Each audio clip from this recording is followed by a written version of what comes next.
अऊज़ु बिल्लाहि मिनश्शैतानिर्रजीम बिस्मिल्लाहिर्रहमानिर्रहीम। Second year physics के तमाम स्टूडेंट्स को खुशामदीद। आज मैं आपके सामने एमसीक्यूज़ के सिलसिले में आपकी बुक के chapter number 18 Bohr's model for hydrogen atom के पास पेपर्स के एमसीक्यूज़ लेकर हाजिर हुआ हूँ, इस उम्मीद के साथ कि ये वीडियो आपके अपकमिंग बोर्ड एग्ज़ाम में एमसीक्यूज़ में आपको बहुत हेल्प करेगी। याद रहे बेटे, 42 मार्क्स हैं आपके एमसीक्यूज़ के इस पेपर में और they greatly help you in your future cause. आप जो कुछ भी फ्यूचर में अचीव करना चाहते हैं, these numbers are very important for you. तो लेट्स स्टार्ट द लेक्चर। तो ये पहला एमसीक्यू आपके सामने आ गया है, जहाँ पर ये आपसे हाइड्रोजन एटम के स्पेक्ट्रम के हवाले से एक सवाल कर रहा है कि जो स्पेक्ट्रल लाइंस इमिटेड होती हैं लेमन सीरीज़ में, उनको हम किस रीजन में लाई कराते हैं। तो बेटे ये एमसीक्यूज़ आगे भी आएगा, तो मैं आपको यहाँ पे वाज़ेह करना चाहूँगा कि ये 5 सीरीज़ आपने पढ़ी हैं, लेमन, बामर, पास्चन, ब्रैकेट और पी फंड। तो जब ये लेमन सीरीज़ की बात करेगा तो ये कहलाता है अल्ट्रा वायलेट रीजन। जब बामर सीरीज होती है तो विजिबल रीजन हो जाता है, और पास्चन, ब्रैकेट, पी फंड ये सारी इंफ्रारेड में आती हैं। तो यहाँ पर इस ब्लैंक में लेमन सीरीज की बात कर रहा है, तो ये अल्ट्रा वायलेट रीजन में लाई करेगी और यही आपका करेक्ट आंसर है। चलते हैं आगे।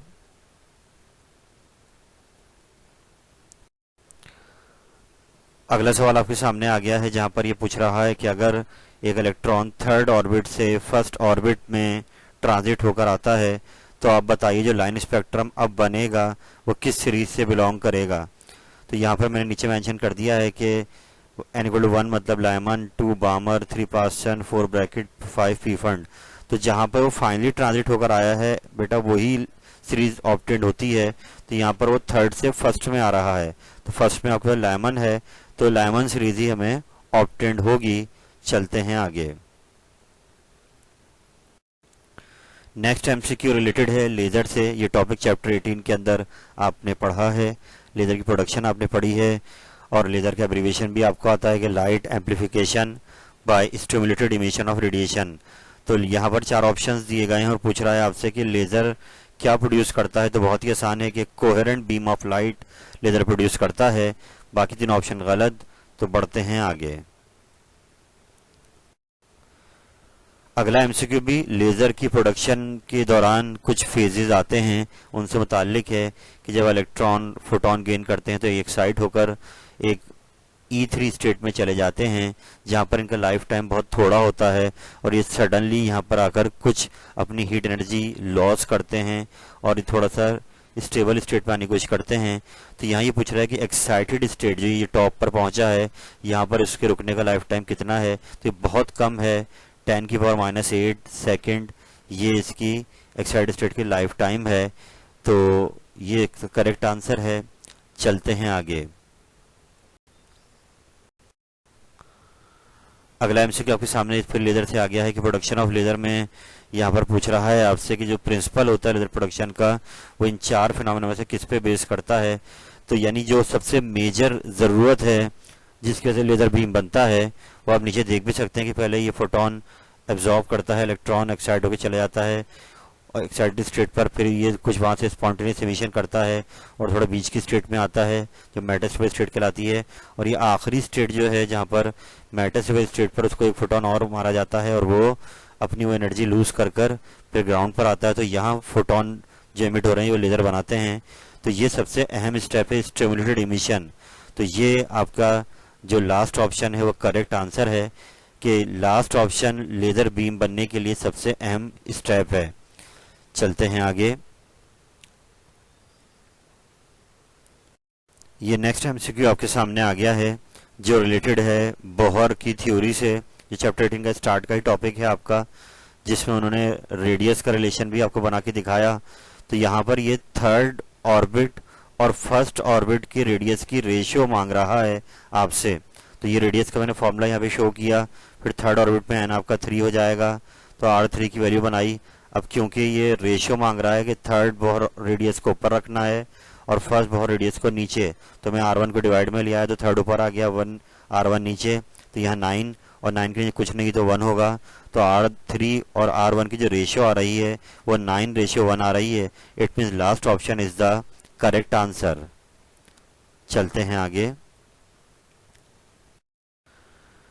नेक्स्ट एमसीक्यू आपके सामने दोबारा लेज़र के प्रोडक्शन के स्टेप से आ रहा है।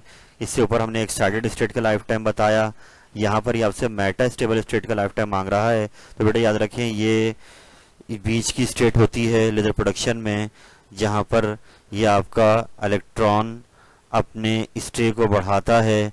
मेटा स्टेबल स्टेट पर वो कब आता है, जब एक्साइटेड स्टेट से कुछ एनर्जी लूज करता है तो फिर ये स्टेट को गेन करता है, और यहाँ पर इसका लाइफ टाइम ज़्यादा होता है as compare to excited state.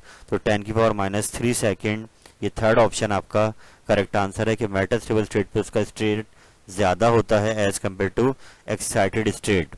चलते हैं आगे।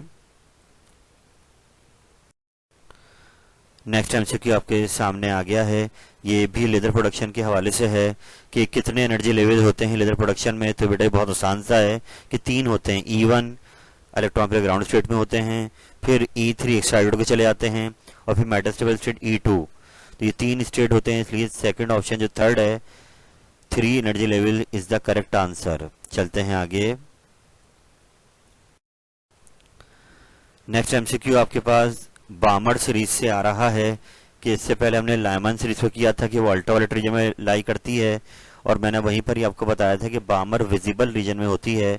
तो बामर के वाले से पूछ रहा है कि वो किस रीजन में लाई करेगी, तो विजिबल रीजन यानी first option is the correct answer. चलते हैं आगे।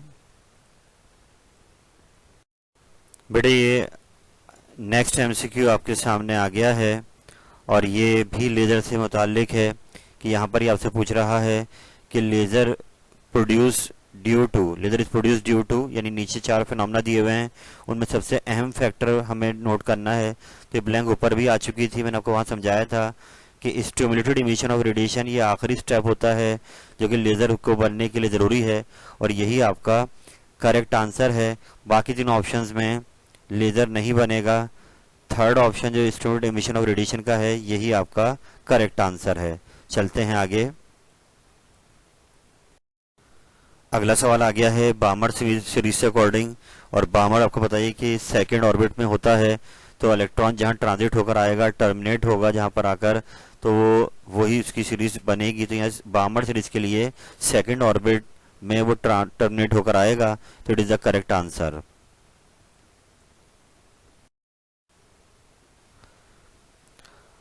यहाँ पर आपसे पूछ रहा है कि ब्रैकेट सीरीज में जो स्पेक्ट्रल लाइंस आती हैं वो किस रीजन में आती हैं। तो ये मैंने ऊपर आपको समझाया था कि लाइमन आपके पास होती है अल्ट्रावायलेट, और बामर विजिबल में हो गई, और बाकी जो तीनों होती हैं पासचन, ब्रैकेट या पी फंड, ये इंफ्रारेड रीजन कहलाती हैं।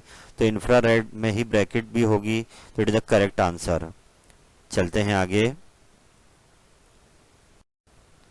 यहाँ इस सवाल में ये एक्स रेज की वेवलेंथ के बारे में आपसे पूछ रहा है कि नीचे उसने 4 ऑप्शंस दिए हुए हैं कि किस रेंज में एक्स रेज की वेवलेंथ लाई करती है।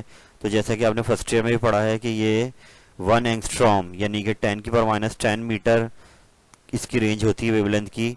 तो इसमें आपके पास जो इसका लास्ट ऑप्शन है ये करेक्ट आंसर है कि 0.1 नैनोमीटर, मतलब ये 1 एंगस्ट्रॉम ही हो गया कि 10⁻⁻10 मीटर टू 1 नैनोमीटर। तो ये आपके पास करेक्ट आंसर है। चलते हैं आगे। अगले सवाल में यहाँ पर ये आपसे बोहर्स के मुतालिक, थ्योरी के मुतालिक पूछ रहा है कि बोहर ने अपने पोस्टुलेट में कहा था कि इलेक्ट्रॉन सिर्फ उन्हीं ऑर्बिट में रिवॉल्व करेगा जहाँ पर उसका एंगुलर मोमेंटम क्वांटाइज्ड होगा, यानी कि आपका लास्ट ऑप्शन NH/2π आपको भी याद आ गया होगा इसका पोस्टुलेट, ये इसका करेक्ट आंसर है। चलते हैं आगे।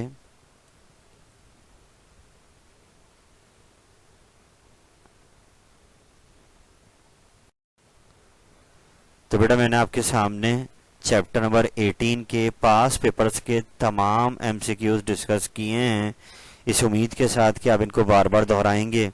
आप खुद भी बुक से सर्च करें कि क्यों एक आंसर करेक्ट है बाकी 3 गलत हैं।